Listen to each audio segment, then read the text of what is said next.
Hello students, let's see this question. एक assertion दिया है, एक रीजन दिया है, करेक्ट ऑप्शन चूज करना है एनालाइज करके। असर्शन कहता है enthalpy and entropy of an elementary substance in the standard states are taken as zero. ये स्टेटमेंट एब्सोल्युटली फॉल्स है। ठीक है। स्टैंडर्ड स्टेट में अगर कोई सब्सटेंस होगा, स्टैंडर्ड स्टेट में मतलब जैसे अगर मैं ऑक्सीजन की बात करूं, तो ऑक्सीजन की स्टैंडर्ड स्टेट क्या होती है? O2 के फॉर्म में होती है, वो भी गैस में।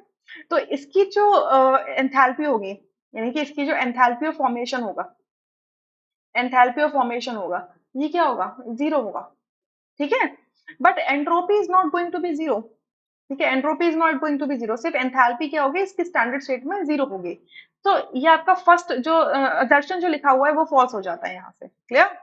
रीजन क्या कह रहे हैं? At absolute temperature, absolute zero, अगर हम एब्सोल्यूट जीरो में पहुंचते हैं, मतलब आपका temperature tendings to zero kelvin.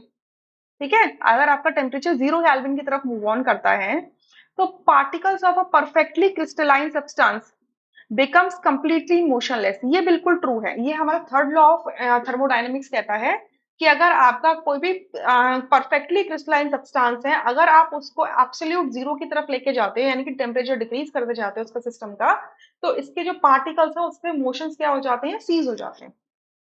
तो उस केस में हम बोलते हैं delta S of the crystal क्या बोलते हैं? जीरो आता है।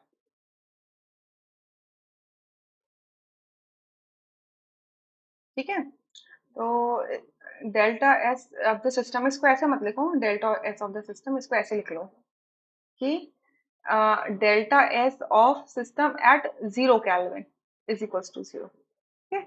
Entropy change at zero kelvin is zero. Clear?